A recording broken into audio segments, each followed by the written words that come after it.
কোনো নেতার নেতৃত্বে হয় নাই।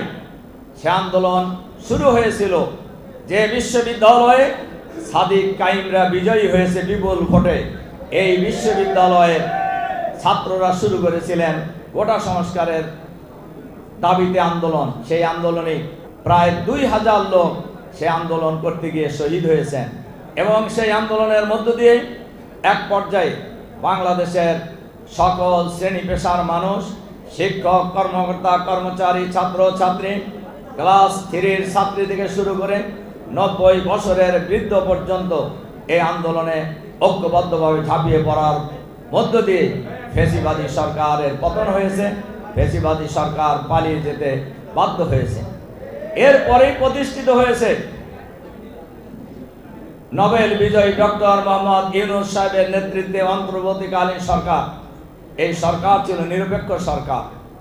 এই সরকার কতটুকু নিরপেক্ষতা বজায় রাখতে পেরেছেন এটা বাংলাদেশের মানুষই এটা বিবেচনা করবেন। আমরা লক্ষ্য করেছি, আমাদের দাবি ছিল ফ্যাসিবাদের দোসর যারা, তাদেরকে প্রশাসন থেকে শুরু করে সকল জায়গা থেকে সরাতে হবে, তাদেরকে চিহ্নিত করতে হবে, তাদেরকে গ্রেফতার করতে হবে, তাদের বিচারের মুখোমুখি হতে হবে।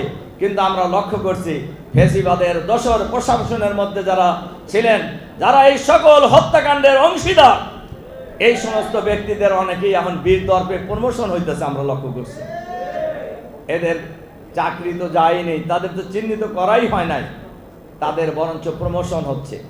এবং তারাই এখনো প্রশাসনের অনেক গুরুত্বপূর্ণ জায়গায় তারা বসে আছে।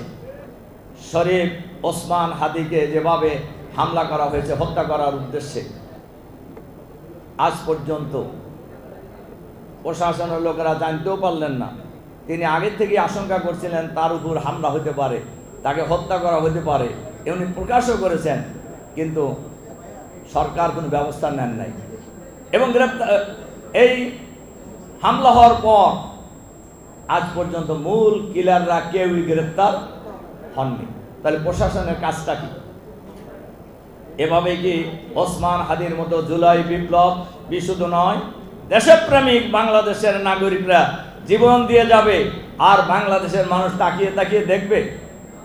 না, এটা হইতে পারে না। যে বাংলাদেশের মানুষ ঐক্যবদ্ধ প্রতিরোধের মধ্য দিয়ে 16 বছরের ফ্যাসিবাদী সরকারকে পালিয়ে যেতে বাধ্য করেছে, সেই বাংলাদেশের মানুষ আবারও যদি ঐক্যবদ্ধ হয়ে মাঠে নামে, তাহলেই কেবলমাত্র এই কিলারদেরকে গ্রেপ্তার করা সম্ভব হবে। আর মানুষই যদি, জনগণই যদি সেই কিলারদের গ্রেপ্তার করে, সরকারের কাজটা কি? সরকারের দায়িত্ব কি? এখন পর্যন্ত গ্রেপ্তার না করার অপরাধে স্বরাষ্ট্রমন্ত্রীর পদত্যাগ করা উচিত ছিল।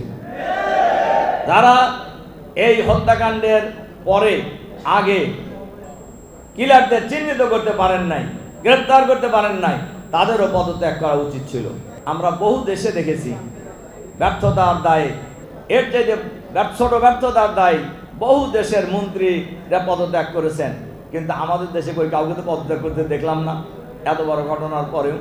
এজন্য আমি আজকের এই আলোচনা সভায় আমি সম্মানিত সাংবাদিক বন্ধু এবং সুধীমণ্ডলী ভাই বন্ধুদের কাছে আহ্বান জানাতে চাই, জুলাই বিপ্লবের মধ্য দিয়ে যে আমরা নতুন বাংলাদেশ পেয়েছি, সেই নতুন বাংলাদেশ গড়ে তোলার জন্য দল মত জাতি বর্ণ ধর্ম নির্বিশেষে আমরা সবাই ঐক্যবদ্ধভাবে আগামীর পরিবর্তনের জন্য, খুনিদের বিচারের জন্য, গণহত্যাকারীদের বিচারের জন্য, ওসমান হাদির উপর যারা আক্রমণ করেছে তাদের বিচারকে নিশ্চিত করার জন্য আমাদেরকে ঐক্যবদ্ধ হতে হবে।